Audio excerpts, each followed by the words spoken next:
नमस्कार प्यारे बच्चों, आप सभी का स्वागत है मैथ सॉल्यूशन यूट्यूब चैनल पर। तो प्यारे बच्चों, कल आप सभी का एग्जाम है विज्ञान यानी कि साइंस का। तो मैं आप सभी के लिए कल के एग्जाम के लिए वायरल, जी हाँ प्यारे बच्चों, वायरल इंपॉर्टेंट क्वेश्चन लेकर आ चुका हूं। बच्चों यही क्वेश्चन पेपर आपके एग्जाम में कल आपको देखने को मिलेगा, हूबहू आपको यहां से वही प्रश्न देखने को मिलेंगे। तो इसीलिए ये वीडियो आप सभी के एग्जाम के लिए काफी ज्यादा इंपॉर्टेंट होने वाली है। वीडियो को आप शुरू से लेकर अंत तक जरूर देखिएगा और चैनल पर पहली बार आए हो तो मेरे चैनल को सब्सक्राइब कर लीजिएगा और वीडियो को लाइक कर दीजिएगा, क्योंकि हमारे चैनल पर एग्जाम से पहले आप सभी को वायरल क्वेश्चन दिया जाता है। तो स्टार्ट करते हैं आज के पेपर को। देखिएगा प्यारे साथियों, आज का आपका जो पहला क्वेश्चन है बहुविकल्पीय प्रश्न है। पहला क्वेश्चन है कि संगमरमर का अणुसूत्र क्या है। अणुसूत्र आप सभी को बताना है संगमरमर का। तो इसका हो जाएगा आपका CaCO3, कैल्शियम कार्बोनेट। तो ऑप्शन नंबर आपका से बिल्कुल सही जवाब चला जाएगा। अगला क्वेश्चन है आपका Fe2O3 प्लस 2 एल्यूमिनियम रिएक्शन होकर एल्यूमिनियम 2O3 प्लस में 2Fe ऊपर दी गई अभिक्रिया किस प्रकार की है। अभिक्रिया का भाई आपको नाम बताना है। संयोजन अभिक्रिया है, द्विविस्थापन है, वियोजन अभिक्रिया है, विस्थापन अभिक्रिया है। तो याद रहे प्यारे बच्चों, ये आपकी क्या है, विस्थापन अभिक्रिया होगी। ऑप्शन नंबर दे आपका सही हो जाएगा। अगला क्वेश्चन है फार्मिक अम्ल पाया जाता है। फार्मिक अम्ल किसमें पाया जाता है। तो ये आपका भाई पाया जाता है चींटी में। किसमें, चींटी में। ऑप्शन नंबर ए हो जाएगा। अगला क्वेश्चन है संतृप्त हाइड्रोकार्बन कहलाते हैं। तो ये हाइड्रोकार्बन क्या कहलाते हैं भाई, एल्केन कहलाते हैं। ऑप्शन नंबर आपका क्या हो जाएगा, बी हो जाएगा। अगला क्वेश्चन है अमाशय की भित्ति से कौन सा अम्ल स्रावित होता है।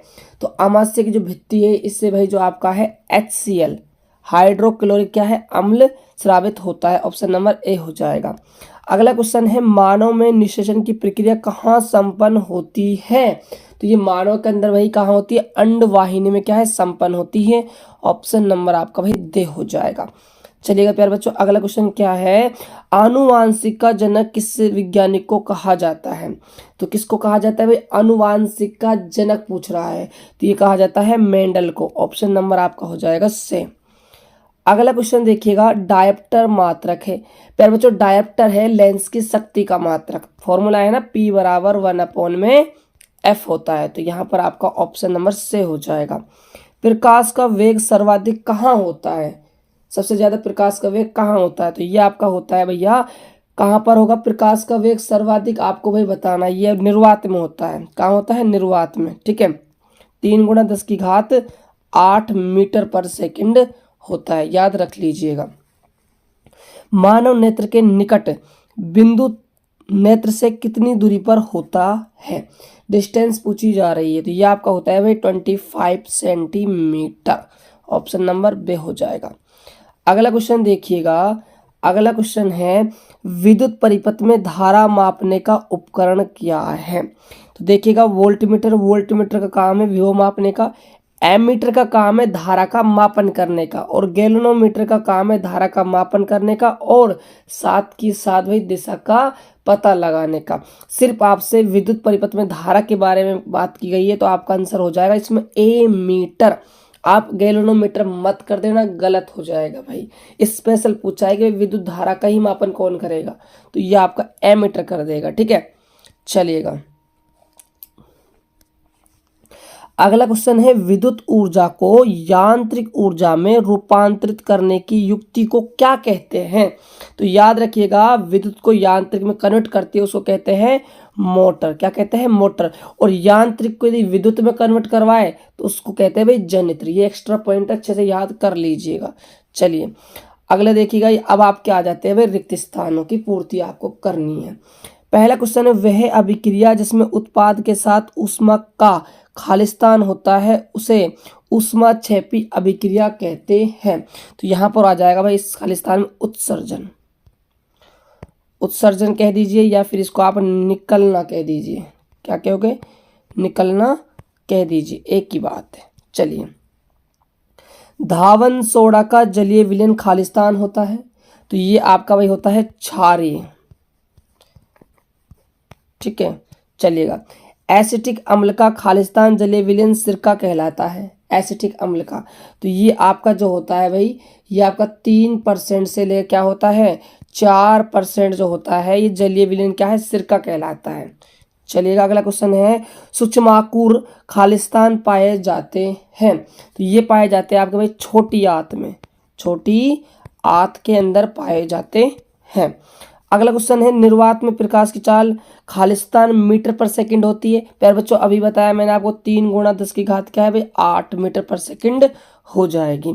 विद्युत बल्ब के तंतु के निर्माण में खालिस्तान का उपयोग होता है, तो इसमें होता है भाई टंगस्टन, किसका, टंगस्टन धातु का, याद रख लीजिएगा अच्छे से, ठीक है। चलिए प्यारे बच्चों, यदि वीडियो प्यारे बच्चों अच्छा लग रहा हो तो वीडियो को लाइक कर दीजिए और अपने दोस्तों के पास में क्या है शेयर भी कर दीजिएगा, क्योंकि आप सभी के लाइक और आप सभी के सपोर्ट से ही क्या है भाई हम आगे बढ़ने वाले हैं और आप सभी के लिए और बेहतर बेहतर क्या है कंटेंट लेकर आएंगे। अम्लीय वर्षा जल की पीएच कितनी होती है। जो अम्लीय वर्षा होती है उसका पीएच मान आपसे पूछा जा रहा है, तो इसका जो मान है भाई पीएच मान वो 5.5 से क्या है भाई कम होता है, ठीक है। अच्छे से याद रख लीजिएगा, इससे कम होता है, ज़्यादा नहीं होता है, ज़्यादा हो जाएगा तो क्षार हो जाएगा भाई। चलिए, एनोड पंख किसे कहते हैं। तो एनोड पंख क्या है भाई, ध्यान से सुनिएगा। एनोड पंख होता क्या है कि देखो जब किसी धातु का हम शुद्धिकरण करते हैं तो जो विद्युत अपघट्य के द्वारा किया जाता है तो एनोड नीचे एक अविलेय पदार्थ जम जाता है, जो पदार्थ नीचे जमता है एनोड पर वो हमारा कहलाता है एनोड पंख। अगला है सीएनजी का पूरा नाम। तो सीएनजी का पूरा नाम है संपीड़ित प्राकृतिक गैस, अच्छे से याद रख लीजिएगा, संपीड़ित प्राकृतिक गैस। अगला है पौधे के जाइलम को निकाल देने पर पौधे पर क्या प्रभाव पड़ेगा। जाइलम को निकाल दोगे तो क्या प्रभाव पड़ने वाला है। तो ये क्या है, पौधे जो जल का जो संवहन करता है वो नहीं कर पाएगा, जल का संवहन नहीं कर पाएगा। तो जल का संवहन नहीं कर पाएगा तो पौधा क्या है हमारा सूख जाएगा, ये हमें लिखना है। आगे देखिएगा, अगला है पुनरुत्थान भवन किसे कहते हैं। तो ये क्या होता है भाई, जो प्लेनेरिया जैसे जीव होते हैं तो 3 टुकड़ों में यदि हम तोड़ देते हैं तो संपूर्ण शरीर क्या है वो निर्माण कर लेते हैं, तो इस प्रक्रिया को कहते हैं हम पुनरुत्थान भवन कहते हैं। अगला क्वेश्चन है कि प्रभावित का नियम लिखिए। प्रभावित का नियम आपको भाई लिखना है।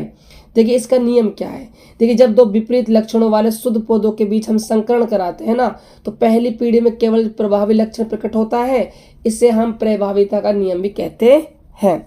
अगला क्वेश्चन है, मानव नेत्र के किस पटल पर प्रतिबिंब का निर्माण होता है।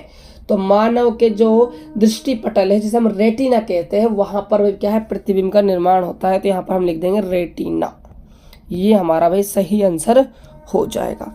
आगे देखिएगा, ओम का नियम लिखिए। कितना आसान सा प्रश्न है प्यारे बच्चों, 2025 के बोर्ड एग्जाम में भी आपको ये 100 में से 100% ये क्वेश्चन भाई देखने को मिलेगा, अच्छे से तैयार कर लीजिएगा।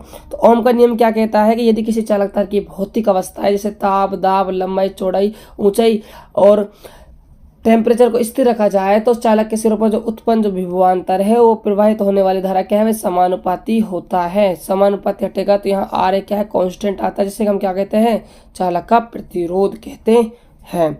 आगे देखिए, किस संयोजन में तुल्य प्रतिरोध का मान अधिकतम होता है। तुल्य प्रतिरोध का मान अधिकतम होता है, तो देखिए प्रतिरोधों का संयोजन 2 प्रकार से होता है, एक तो होता है श्रेणी क्रम संयोजन, एक होता है समांतर क्रम संयोजन।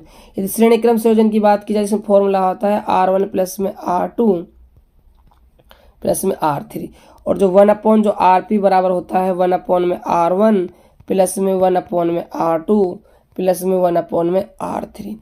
अब सबसे ज़्यादा प्रतिरोध का मान कहाँ होगा, तो आप देख सकते हो यहाँ पर भाई ऐड होता है, श्रेणी क्रम संयोजन में क्या है ऐड होता है, तो यहीं पर क्या है आपको भाई मान ज़्यादा मिलेगा, तो यहाँ पर आप लिखोगे श्रेणी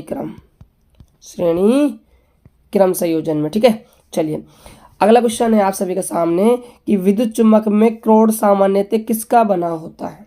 क्रोड किसका बना होता है, ये आपका बना होता है भाई सॉफ्ट आयरन का, नरम लोहे का, अच्छे से भाई याद कर लीजिएगा। अगला क्वेश्चन है O3 परत सूर्य से आने वाली कौन सी विकिरण से सुरक्षा प्रदान करती है। तो कौन सी किरण से भाई करती है, ये आपको हानिकारक जो हमारी पराबैंगनी किरण है, कौन सी पराबैंगनी विकिरण है उनसे हमारी क्या है भाई सुरक्षा करती है। अगला है ऊर्जा पिरामिड की मुख्य विशेषताएं लिखिए। तो आपको इसकी विशेषताएं लिखनी है। तो आप विशेषताओं में इसमें लिख सकते हो कि ये जो खाद्य जो श्रृंखला है, खाद्य श्रृंखला में जो ऊर्जा के स्थानांतरण को दर्शाता है, ये हमेशा क्या है सीधा होता है। इतना आप यहाँ पर भाई लिख सकते हो। तो ये था भाई आपका खंड ए। अब बात करते हैं खंड बे। तो खंड बे के अंदर भाई क्वेश्चन आप देख सकते हो, ये खंड बे के क्वेश्चन हैं। इन सभी क्वेश्चनों को भाई आप अच्छे से तैयार कर लीजिएगा, इन सभी क्वेश्चनों को आप अच्छे से तैयार कर लीजिएगा। ये आपका भाई कंप्लीट क्या है फिर बच्चों साइंस का वायरल पेपर है जो कल आपके एग्जाम में भाई पूछा जाएगा। तो प्यारे बच्चों ये वीडियो आपको कैसा लगा आप कमेंट बॉक्स में जरूर बताना। यदि वीडियो अच्छा लगा हो तो आप सभी से रिक्वेस्ट करना चाहूँगा प्लीज़ यार चैनल को सब्सक्राइब कर दीजिएगा और जितना हो सके इस वीडियो को भाई अपने दोस्तों के पास शेयर भी कर दीजिएगा। तो मिलते हैं बच्चों और किसी बेहतर वीडियो के साथ, तब तक के लिए जय हिंद, वंदे मातरम।